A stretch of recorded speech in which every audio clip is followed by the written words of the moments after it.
కానీ మీరు చూస్తే ఈ సంక్రాంతి లాంటి ఎంత బ్లాక్ బస్టర్ హిట్ తీసిన మీరు తర్వాత ఎందుకొని కెరీర్లో సినిమాలు ఎందుకు ఆపేసినట్టుగా సడన్గా ఆగిపోయిన ఎందుకు అల్లరి మాత్రం తీశారు దీని తర్వాత చూస్తే ఇంకా ఏదైనా పరిశ్రమలో మనకి సక్సెస్కి ఉన్న ఇంపార్టెన్స్ ఇంకో దానికి ఉండదు. అదే మనం పూలమ్మ చోట కట్టెలు అమ్ముకోలేము. ఎందుకంటే మనం వెళ్ళి నేను ఈ సినిమాలు తీశాను, నాకు పిక్చర్ ఇవ్వండి అని అడగలేను. మీ దగ్గరికి నాకు తెలిసి సినిమాలు మీకు మీ దగ్గర రాకుండా ఉండవు కాదు. నేను చేసిన సినిమాల కంటే నేను డిస్కరేజ్ చేసి నేను చేయనని చెప్పిన సినిమాలే ఎక్కువ ఉన్నాయి. మీరు తిరస్కరించినవే ఎక్కువ, చాలా ఎక్కువ. ఉదాహరణకి వాలి సుధాకర్ బాబు అని ఒక కొనుక్కుని వచ్చాడు.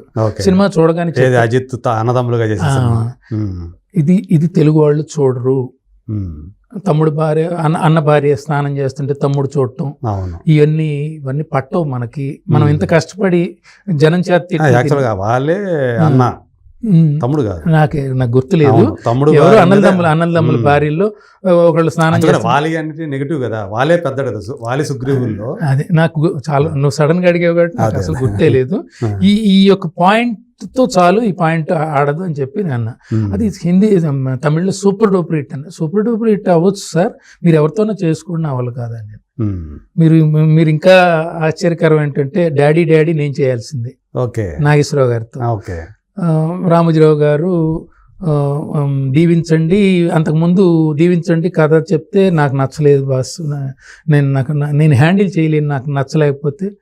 ఇప్పుడు మనం చేసేది మనకు నచ్చకపోతే మనం ఏదో మన డబ్బుల కోసం కాదు కదా. అక్కడ రామోజీరావు లాంటి లెజెండ్, ఇప్పుడు రామానాయుడు గారి పక్కన నేను సినిమా తీశానంటే నేను గర్వంగా చెప్పుకుంటా తాజ్మహల్ తీశాను. ఆర్బి చౌదరి గారి దగ్గర గర్వంగా చెప్పుకుంటే నేను సంక్రాంతి రాజా తీశానని చెప్పుకుంటా.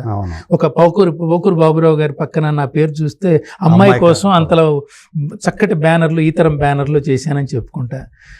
నాకు ఫెయిల్యూర్స్ ఉంటాయి, కానీ కొన్ని కాన్వర్ట్ పొజిషన్స్ లో డిలే అవటం. ఇప్పుడు ఒక పిక్చర్ ని నేను మాక్సిమం 3 months 4 months కంటే నేను ఏ సినిమా తీలా. కొన్ని డిలే అవుతుంటాయి, సంవత్సరాల తరబడి డిలే అవుతుంది. అది అసలు నా పని డైరెక్ట్ చేయటం వరకే. మీరు ఎందుకు చేయలేదు అని ఏ రోజు ఎవరితో గొడవ పెట్టుకున్న దాఖలాలు లేవు. నా ఇంటర్నెట్ లో మీరు చెక్ చేసుకుంటే నా గురించి ఎలాంటి నెగిటివ్ వార్త ఉండదు ఈ 40 years లో. అందువల్ల ఏంటంటే నాకు అవసరం లేదు, సొసైటీ కాదు, నా పని నా వృత్తి డైరెక్ట్ చేయటం, దాన్ని నేను నా సినిమాని సవ్యంగా తీయటం, అంతవరకు. సో ఇప్పుడు మరి తెలుగు మీరు ఎవరితో మొదలు పెట్టారో, సూపర్ స్టార్ కృష్ణ గారితో ఘరానాలుడు మొదలు పెట్టారు. తెలుగులో మీరు చివరి సినిమా సందర్భవశాత్తు కృష్ణ గారితో శ్రీశ్రీ. కృష్ణ గారు అంటే నాకు ప్రాణం. కృష్ణ గారు అంటే చిన్నతనం నుంచి మోసగాడు కానీ, పన్నెంటు కాపురం కానీ చెప్పండి అభిమానం. నేను అభిమాన్ని మాస్టర్ కిలాడి దగ్గర నుంచి నాకు చాలా ఇష్టం కృష్ణ గారి స్టైల్. అంటే మార్చేశాడు కదా ఆయన సినిమా యొక్క గతిని, మార్చేశాడు, అన్ని రకాల టెక్నాలజీలు మొట్టమొదటి ఇన్వెంట్ చేసింది ఆయనే. సో ఆయన మంచితనాన్ని జర్నలిస్టులుగా మీరందరూ ఎంత చక్కగా ఎలివేట్ చేశారంటే, దేవుళ్ళ లాంటి మనిషి అన్నంత మంచితనం ఆయనలో ఉంది కాబట్టి ఆ మంచితనం చూసి మీ ఇలాంటి జర్నలిస్టులు, నిజంగా జర్నలిస్టులకు ఎంతో రుణపడి ఉన్నాడు కృష్ణ గారు. ఎవరికి అంత గొప్ప మాట అనేది, దేవుళ్ళ లాంటి మనిషి అనేది రాదు. అలాంటి మనిషిని నేను ఆరాధిస్తూ కాలేజ్ డేస్లో ఉన్నప్పుడు ఫస్ట్ టైం నేను కోదండరామిరెడ్డి గారి శిష్యుణ్ణి. కోదండరామిరెడ్డి గారి శిష్యుడిని అయినప్పుడు నేను కృష్ణ గారిని ఎప్పుడు చూస్తానని తపన పడేవాడిని. ఎందుకంటే నాకు మొట్టమొదటి సినిమా చిరంజీవి గారు న్యాయం కావాలి నా ఫస్ట్ పిక్చర్. అప్పుడు ఏడీయేనా మీరు? నేను అసిస్టెంట్ డైరెక్టర్, అసిస్టెంట్ డైరెక్టర్గా జాయిన్ అయ్యాను కదా క్రాంతి కుమార్ గారి దగ్గర. దాని తర్వాత కిరాయి రౌడీలు, తర్వాత రక్త సింధూరం, అన్ని చిరంజీవి గారితో వస్తున్నాయి. కృష్ణ గారితో చేయాలని ఒక చిన్న ప్రేమ ఉంటుంది కదా, చిన్నప్పటి నుంచి ఉంది. కిరాయి కోటిగాడు అని అనౌన్స్మెంట్ అయింది. దక్కన గురుగారిని అడిగి కృష్ణ గారి దగ్గరికి వెళ్తానండి అన్న.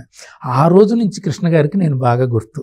ఎందుకంటే నేను బొమ్మలు గీసేవాడిని, ఆర్ట్ డిపార్ట్మెంట్, కృష్ణ గారి మీద ప్రేమ కదా. ఆ పూలు సెలక్షన్ లో కానీ, ఏదైనా నమస్తే సుస్వాగతం, ఇవన్నీ పాటలు, ఇవన్నీ సిచ్యువేషన్స్ బ్రహ్మాండంగా ఉంటాయి కిరాయి కోటి. సో ఆయన బెల్ట్ ఇక్కడ కట్టుకుంటాడు, దాంట్లో కొత్తగా కాస్ట్యూమ్ సెలక్షన్ లో కానీ ఈ షర్ట్ కాదు ఈ షర్ట్. మాధవరావు గారు నాకు బాగా ఫ్రెండ్ అయ్యాడు. అడిగాడు. ఓకే. ఇట్లా ఉంటే ఈ Makeup క్యారెక్టర్ మాధవరావు గారు. బాగుంటుంది, క్యారెక్టర్ బాగుంటుంది మాధవరావు గారు అంటే వెంటనే బ్రహ్మాండంగా చేసేవాడు. ఆ రోజు కాస్ట్యూమ్స్ కృష్ణ అనమాట. కృష్ణ గారితో కూడా మంచి సన్నిహితం ఉండేది. సో అలాంటి కృష్ణ గారిని చూసినప్పుడు చిట్ట చివరికి వచ్చేటప్పటికి జనం అంతా ఈయన మహేష్ బాబు తండ్రి, మహేష్ బాబు నాన్న, మహేష్ బాబు నాన్న, అది ఇది అని అంటే నాకు ఒక రకమైన బా ఈ వ్యక్తితో ఒక్క హిట్ కొడితే నా జన్మ ధన్యం అవుతుంది కదా అని చెప్పేసి నాకు వచ్చిన ప్రొడ్యూసర్స్తో చెప్పాను అన్నమాట. చెప్తే వాళ్ళకు కూడా ప్రేమ కదా కృష్ణ గారు అంటే. మరి ఆయన మోకాళ్ళు నడవలేని పరిస్థితిలో ఉన్నాడు. ఆ పిక్చర్లో ముగ్గురిని చంపాలి క్రిమినల్స్, తన బిడ్డని చేసి వాళ్ళు హట్ చేసి చంపేస్తారనమాట. అలాంటి క్యారెక్టర్ అంటే కృష్ణ గారికి మాస్ అప్పీల్ ఉంటుంది. కొంచెం మనం ట్రైనింగ్ ఇచ్చేద్దాం, గెటప్ అంతా మార్చేద్దాం అని చెప్పేసి ఆయనకి ఈ గడ్డం ఎంత పెట్టేసి white and white retired judge లాగా ఒక పాత్ర ఇచ్చేసుకుని, నాకు మరాఠీలో ఒక పిక్చర్ చూశాను, దాన్ని ఇంకో కాన్సెప్ట్ రెండు మ్యాచ్ చేసి చేసాం. ఈ రోజుకి ఆ పిక్చర్ చూసిన వాళ్ళు కంట తడి పెట్టుకుని వాళ్ళు ఉండరు. నా దురదృష్టం ఆ టైంలో కరెక్ట్గా మహేష్ బాబుది బ్రహ్మోత్సవం వచ్చి శ్రీశ్రీ మీద పడిపోయింది వారం గ్యాప్లో. ఓకే. నాకు నమ్మకం ఎప్పటికైనా కృష్ణ గారికి ఆ సినిమా వండర్ఫుల్ ఫిలిం. ఎందుకంటే ప్రేమగా చేసింది, నా అభిమాన హీరో, ప్రేమగా చేశాను. 100% బాగుంటుంది. శ్రీశ్రీ అనేది డైలాగ్స్ కూడా బాగుంటాయి పిక్చర్లో. మరి ఆయన మోకాళ్ళ నొప్పులతోటి యాక్టర్ ఒప్పుకున్నారు మొత్తం. ఆయన అసలు నువ్వు నన్ను ఈ రోజున హీరోగా ఎట్లా యాక్సెప్ట్ చేసి వచ్చావు నాకు అని అన్నాడు.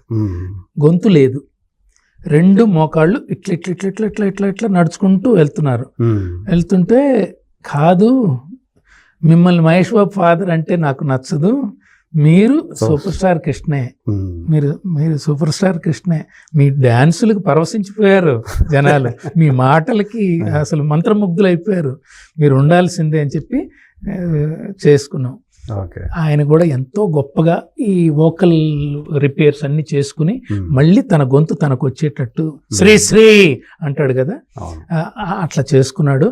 అలాగే మోకాళ్ళకి కూడా మంచి కేర్ తీసుకుని నడిచే విధంగా చేసుకున్నాడు. అప్పటికి కొంచెం సినిమాలో కనపడుతుంది, మేనేజ్ చేసినట్టు ఉంటుంది. బట్ నేను అనుకున్నది నేను తీయగలిగాను. ప్రేక్షకులు ఎలా రిసీవ్ చేసుకున్నారు అనేది సినిమా చూస్తే కదా.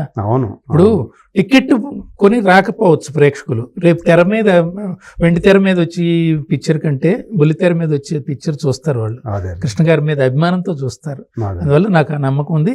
మంచి ఎప్పుడైనా తప్పకుండా చూస్తారు, శ్రీశ్రీ అనే సినిమాని తప్పకుండా చూస్తారు. ఎందుకంటే ఈ రోజున మనం ఎంత మంచి సొసైటీకి చేస్తే అది ముందు ముందు ముందు ముందు తెలిసే కొంది చాలా ప్రబలం అవుతుంది. ఎందుకంటే అమ్మాయి కోసం అనే సినిమాని ఈరోజు 16 కోట్ల మంది చూస్తున్నారు హిందీలో, అమ్మాయి కోసం. రాజా 8 కోట్ల మంది చూస్తున్నారు. సంక్రాంతి 2 కోట్లు దాటిపోయారు ఇప్పటికి, అంటే లేటెస్ట్ గా చేశారు, ఈ మధ్య చేశారు. ఇంకోటి కూడా ఏదో ఉంది, నీ ప్రేమకై కూడా వెళ్తుందని విన్నాను. 4 పిక్చర్లు ఇప్పుడు ఉన్నాయి ఆల్రెడీ ఆన్లైన్ లో. మీరు దానిలో ఉండే బ్లెస్సింగ్స్ చూడండి, జన్మ ధన్యం అయిపోద్ది. అంటే ఈ సినిమా గురించి వాళ్ళు మాట్లాడిన మాటలు, సౌత్ లో సెంటిమెంట్ ఎంత బలంగా ఉంది. ఆ సినిమా చూసిన వాళ్ళు కామెంట్ రూపంలో పంచుకున్నారు. కామెంట్సే కదా, అవును కామెంట్స్. ఏ సినిమాకైనా కామెంట్స్ లో చూస్తే తెలిసిపోతుంది. సినిమా ఆడిన దానికి కామెంట్స్ లో క్లియర్ కట్ గా తెలుస్తుంది. అందువల్ల హ్యాపీ, ఐఎమ్ వెరీ హ్యాపీ. నాకు సినిమా లేదని రిగ్రెట్ లేదు. శ్రీశ్రీ తర్వాత మీకు తెలుగులో ఏమైనా వచ్చినాయా, ఎవరన్నా చేయమని? లేదు, నేను అప్రోచ్ అవ్వనండి. అదే, నేను మిమ్మల్ని ఎవరన్నా అప్రోచ్ కాలేదా అంటున్నా. అంటే ఫెయిల్యూర్లో ఎవరు అప్రోచ్ కారండి. ప్రయత్నం చేయాలి. మంచి కాన్సెప్ట్లు నా దగ్గర ఉన్నాయి, నా దగ్గర బ్రహ్మాండమైన కాన్సెప్ట్లు ఉన్నాయి. రీమేక్స్ కూడా ఉన్నాయి, మంచి రీమేక్స్. అంటే మీరు ఎక్కువ రీమేక్స్ తోటి ఎక్కువ విజయాలు సాధించారు. రీమేక్స్ తోటి రాలేదు అన్నయ్య, నేను రీమేక్స్ తో రాలేదు.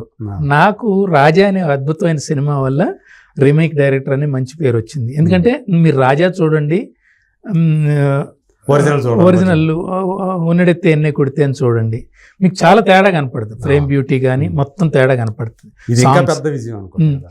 రాజా పెద్ద హిట్ కదా మరి, అసలు ట్రెమెండస్ సక్సెస్. మీరు చేసిన అన్ని సినిమాల్లోకి వెళ్ళాకలా రాజానే బ్లాక్ బస్టర్ అంటే రాజా తర్వాత సంక్రాంతి. సంక్రాంతి తర్వాత తాజ్ మహల్, ఉమ్. తాజ్ మహల్ తర్వాత సందడి సందడి, సందడి. అంటే గ్రాఫ్ ప్రకారం. అదే తర్వాత అమ్మాయి కోసం. ఉమ్.